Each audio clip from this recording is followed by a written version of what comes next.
तो नमस्कार दोस्तों, परमाज एजुकेशन की यूट्यूब चैनल पे आप सभी दोस्तों का स्वागत करते हैं। आज की क्लास जो होने वाली है बहुत ही महत्वपूर्ण, बहुत ही इंपॉर्टेंट क्लास होने वाली है, क्योंकि यहाँ से जो आप प्रश्न आप देखेंगे आपको मिलते जुलते मिलेंगे सीटेट में, क्योंकि यहीं से आप लोगों को देखेंगे प्रश्न बनते हैं सीटेट में। और 3 टॉपिक से तीनों टॉपिक्स को अगर आप लोग समझ लिए हैं तो बहुत ही बेहतर तरीके से सीटेट आप लोग क्या करेंगे, क्लियर कर लेंगे। और आशा करते हैं 14 दिसंबर को जो आप लोगों का एग्जाम है आप लोग सभी लोगों का निकल जाए। तो शुरू करते हैं आज की क्लास। लेकिन आगे बढ़ने से पहले बता दें कि जो लोग नए हैं अभी तक हमारे चैनल को सब्सक्राइब नहीं किया तो सब्सक्राइब करिए, साथ ही बेल आइकन का बटन दबा लें ताकि लाइव आने पर आप लोगों के पास एक छोटा सा नोटिफिकेशन पड़ जाए। और साथ में अपने अपने ग्रुपों में एक बार क्या करिए, शेयर भी कर दीजिए ताकि अधिक से अधिक लोग हमारे चैनल से जुड़ सकें। तो शुरू करते हैं आज की क्लास में हम बात करेंगे पहले शिक्षण अधिगम के सिद्धांत से, जो कि आप लोगों के प्रश्न बनते हैं।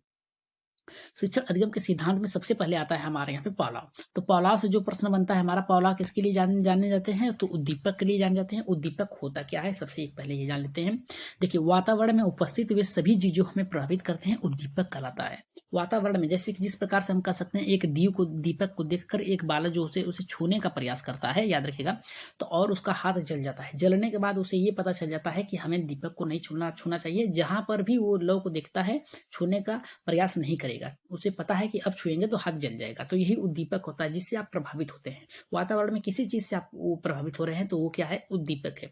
अगर उद्दीपक की बात किया जाए तो उद्दीपक देखिए 2 प्रकार के होते हैं। सबसे पहले बात करेंगे हम स्वाभाविक उद्दीपक की। स्वाभाविक उद्दीपक जो होता है प्रबल तीव्रता की, यानी आपकी आपकी जो उत्सुकता है उस पर निर्भर करती है। इच्छा यानी आपको क्या करना है क्या नहीं करना है, इस पर निर्भर करती है। और नेक्स्ट हमारा यहाँ पे है स्वतः ही अनुक्रिया, यानी देखकर आप सीख जाते हैं उसे।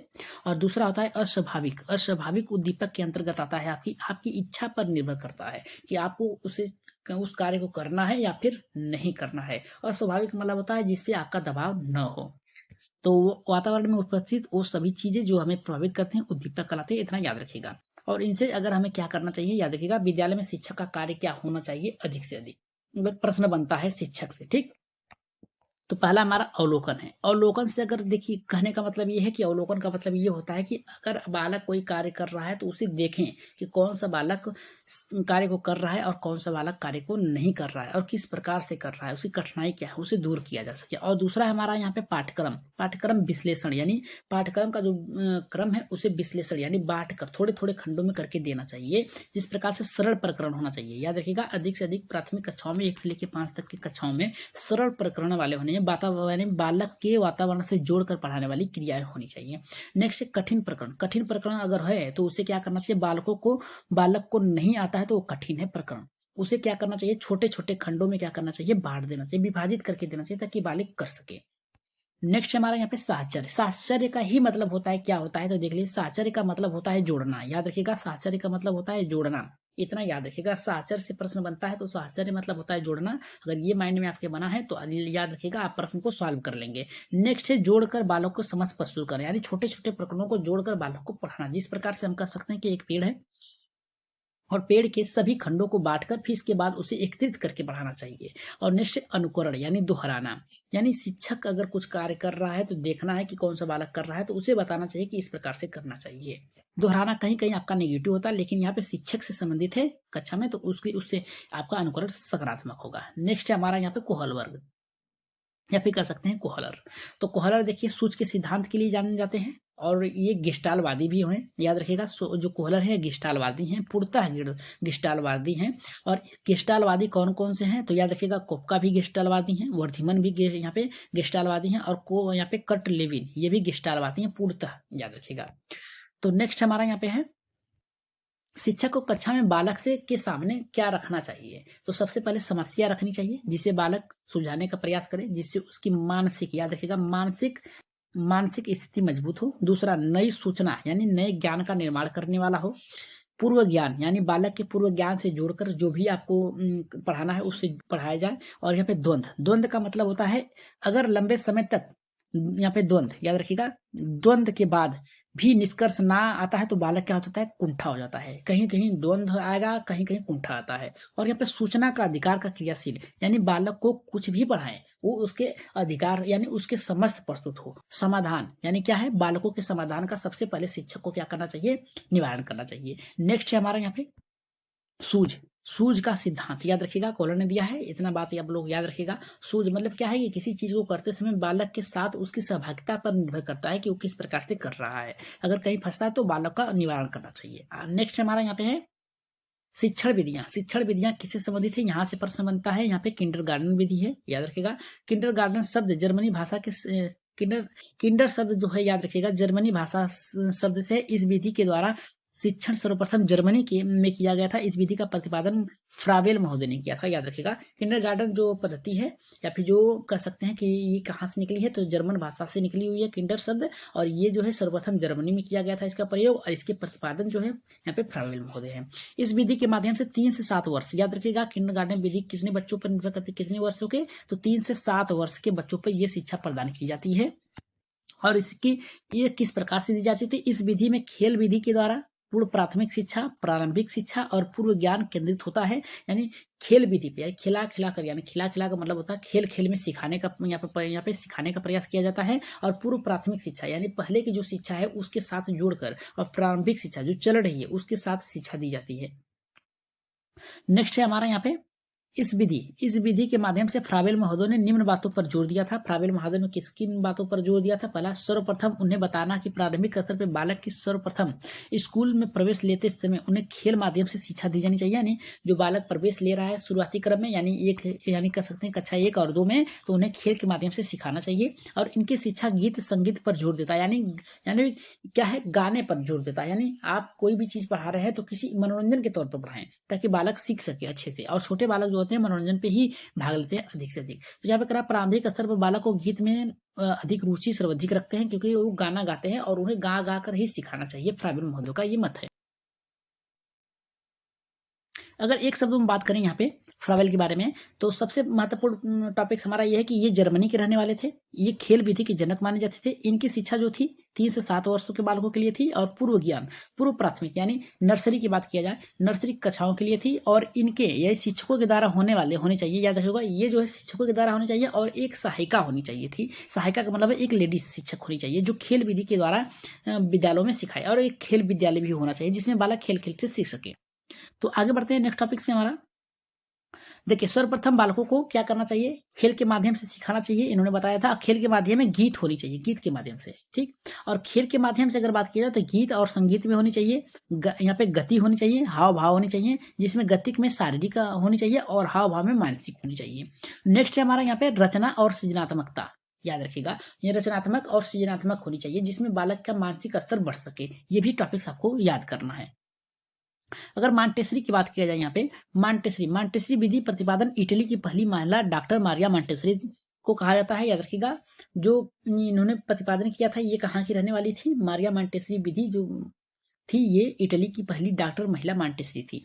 इन्होंने विशेष रूप से मानसिक मंद कमजोर बालकों को शिक्षा के लिए यहाँ पे विधि का प्रतिपादन किया था। इनकी जो शिक्षा थी मंद बालक बुद्धि वाले विकलांग बालक अक्षम, यानी यहाँ पे हम कह सकते हैं कि वे बालक जो अक्षम बालक थे उनके लिए ये शिक्षा इन्होंने प्रतिपादन किया था। और ये इटली की रहने वाली थी। ये पहली इटली की महिला डॉक्टर मारिया मांटेसरी थी। इस विधि के नाम से बाल घर के बचपन घर भी कहा जाता है। यानी इनका जो मारिया जो मांटेसरी विधि है, इस विधि को बाल घर भी कहा जाता था और बचपन घर भी कहा जाता था, इतना याद रखिएगा। इन्होंने बताया कि सर्वप्रथम बालक के ज्ञानेंद्रियों का परीक्षण किया जाना चाहिए, यानी उनके हाथ पैर या जो भी है 5 ज्ञानेंद्रियां उनका प्रयोग करना चाहिए।